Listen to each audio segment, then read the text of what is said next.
Hey, keep baller, make sure you subscribe. I just want to go straight into it as per usual. We start with Manchester United. Bruno Fernandes. All right, guys, listen. You know me, yeah? When it's come to Bruno Fernandes, I have heavily criticized. I even said we should have sold him. Now, am I going to sit here in front of the camera and tell you guys that I was wrong, etc., and I apologize? Not necessarily. But am I going to big him up? Yes, I am, because this is the Bruno Fernandes that Manchester United signed in 2020 January. This is the player that we saw make the difference. Am I going to get carried away and say, oh, Bruno, he gives the ball away a lot. We saw against Newcastle. But does he create chances? Yes, he does. Does he now get assists because the team is more clinical? The players around him are better. You got Matej Cunha right up there. You got Brian Bruno up there. You got Benjamin Šeško. He's up there. And these players take their chances. You're not playing with a Højlund, a Garnacho, and Anthony, respectfully. But you're playing with players in the Premier League who have been able to make the difference. And Bruno Fernandes is loving it. You see, the pass that he played to Matej Cunha, I said, wow, it's the weight of the pass. My goodness. He didn't even, you know how you know the pass was so good? Bruno Fernandes played it first time. He just stood there and watched. He didn't even run behind it. He didn't even follow the movement of the play. He just said, let me admire this. This is a goal. And the finish from Matej Cunha, fantastic. And I must say, the first half, some of the things I was seeing from Bruno Fernandes, I was like, this is what we want to see. As long as you keep it simple, Bruno. Keep it simple. Don't get carried away. Don't try and do any Hollywood passes. Keep it simple. You are definitely one of the best players in the world. Hands down, it's so easy to even approach it from a standpoint where you can say, he's the best player in the Premier League. And I said it yesterday. Every time you watch Declan Rice play football, you realize why Bruno Fernandes should be and is the best player in the Premier League and should win the PFA Player of the Year. Because the performance he put on today against Aston Villa was absolutely magisterial in every sense. And he's the reason why Manchester United ended up winning that game. So I have to give him credit for his performance. Hats off, chapeau, Bruno Fernandes, keep it simple, play the game like that. Amorim, guys, to think that Amorim had this guy picking up the ball from his centre-backs. He was in between the centre-backs. Oh, criminal for that. But apart from that, listen, Manchester United in this game, I think first half, it wasn't intense enough. It wasn't intense enough. They have dropped off their intensity in the last few games. We've seen it, and we saw it in the first half. Did they have chances? Apart from the Ahmad header, not really.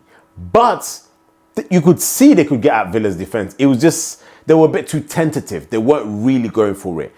But then in the second half, you saw United up the tempo a little bit. Of course, Casemiro scored his 6th goal. I believe scored the most goals from set pieces this season. 6th goal, a brilliant header. Again, a crossing by Bruno Fernandes. And yeah, guys, Bruno Fernandes' 16th assist after today. 16 assists. Oh, yeah. 5 away from breaking the record. That's something. He's going to be in uncomfortable conversations. But what a corner to Casemiro. Wonderful 1-0. We saw what happened. Villa equalized. And, you know, when Manchester United scored the first goal, it's as if they dropped off. Villa made the changes. So they brought on Leon Bailey. Tammy Abraham came on, and then they moved Rodgers more centrally, and that started to cause a lot of issues for Manchester United, for Kobbie Mainoo and Casemiro. Why? Because the thing we've been talking about, the athleticism, being able to cover ground, it was a problem. So you had John McGinn in there, a runner. You had, obviously, Morgan Rodgers, who's a runner as well in that midfield, and Onana. And when that goal went in, by the way, Villa put Manchester United up under a bit of pressure. However, Onana actually admitted he touched it. And for me, I don't think that goal should have stood. Villa equalized, and then suddenly Manchester United wake up again and introducing, welcome, Bruno Fernandes. What an assist to Matej Cunha. And I just want to talk about Matej Cunha for a bit, guys. I want to admire Matej Cunha for a bit. Now, we've seen Brian Bruno, who played today. His form has dropped a little bit. But Matej Cunha, some of the things I was seeing from him today, the movement. Remember, he's playing on the left wing. He's not really a winger, but he's doing a fantastic job. And what I want to highlight with him, because that goal was fantastic, but we've seen him make that run before. Timed the run to absolute perfection. He did against Crystal Palace. He got who sent off? Yes, he got Lacroix sent off with brilliant movement, and it was the same thing inside left channel. Bruno Fernandes, first time Matheus Cunha in behind, and this time presence of mind. Place it past Martinez whilst he's sliding. Brilliant, brilliant finish. Performance top.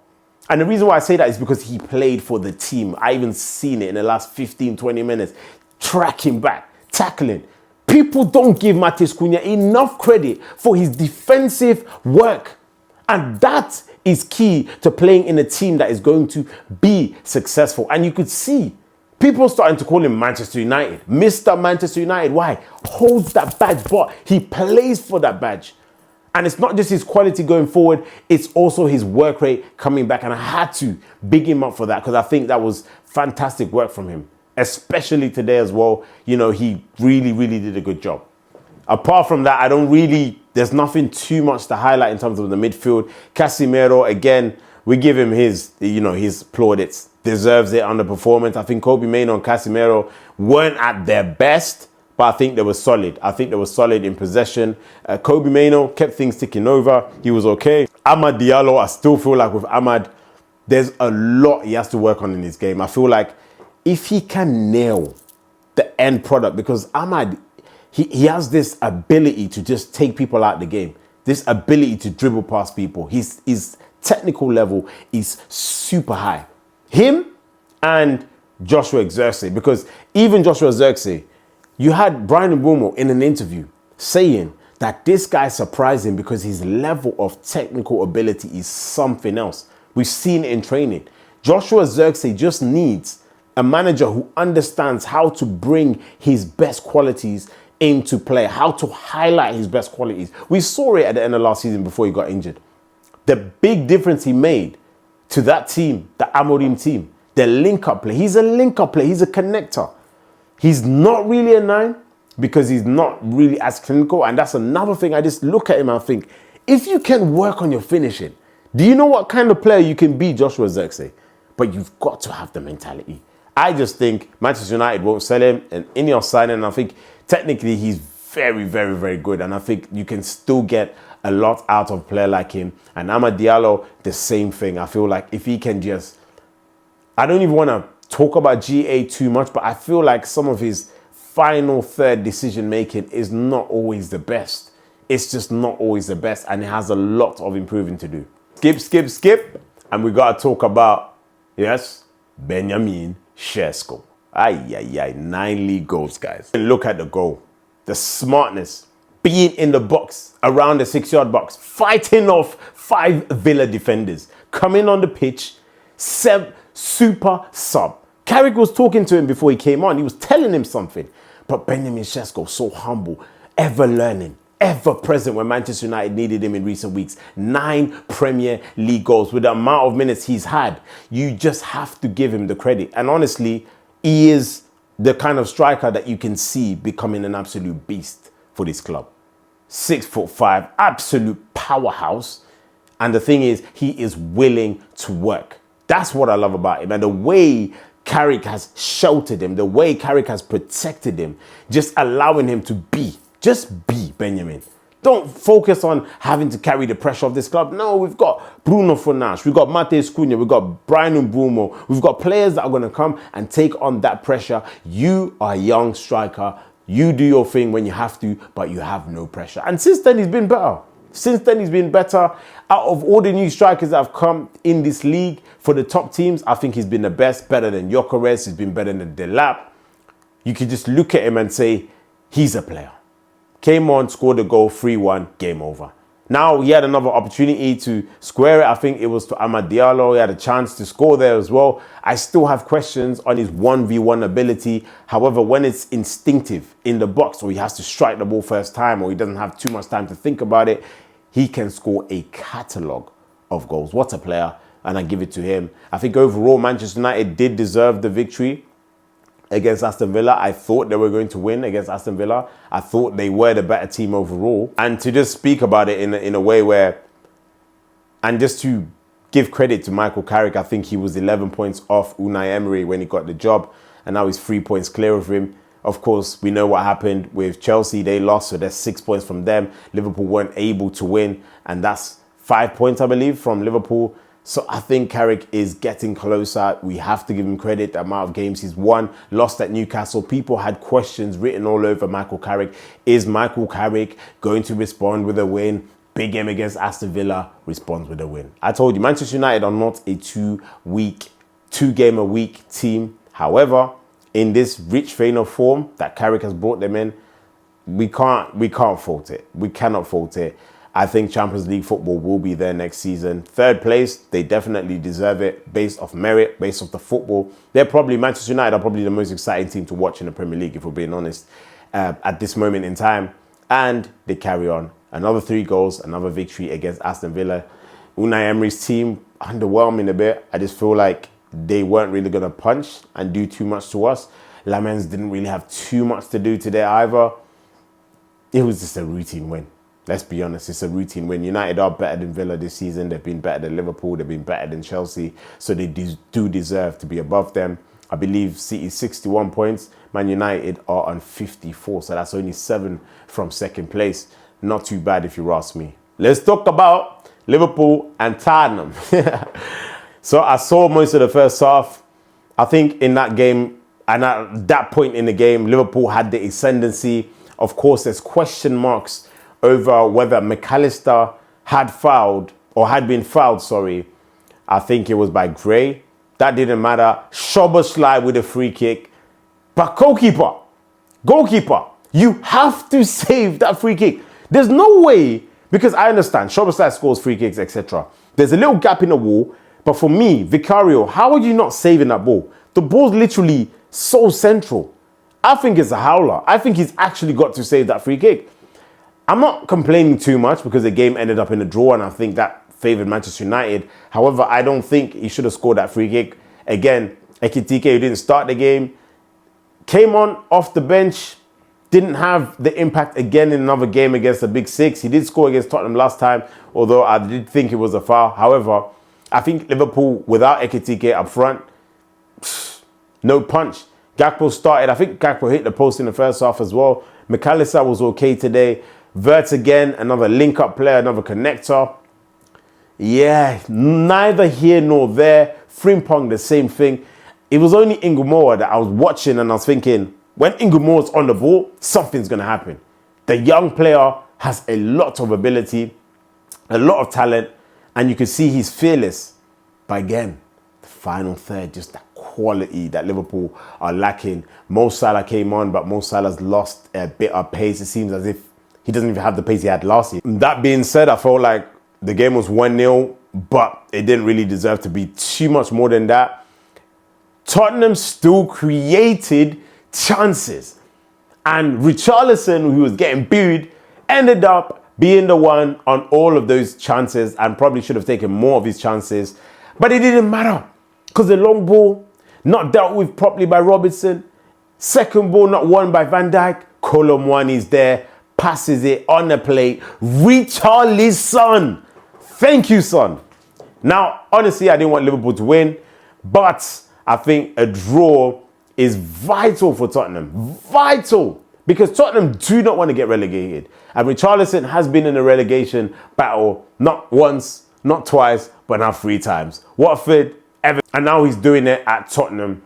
Those could be crucial points for Tottenham because if you think about it, a loss today again, on level on points with West Ham, it wouldn't have helped them. Richarlison on hand. And I think Spurs had a lot of opportunities in this game as well. I just think overall, Liverpool, again, 5 losses with goals conceded after the 90th minute, which is the more than any club in the Premier League era, which is absolutely incredible. This season alone, I don't know how many last-minute goals they've conceded, but way too many for their own liking. Arne Slot, I still don't know how he has a job right now. Will they get Champions League? Probably just edge it again. but it's not been good for Liverpool again. Gomez started with Van Dijk today at the back. It's just, things just don't look balanced. Things just don't look balanced.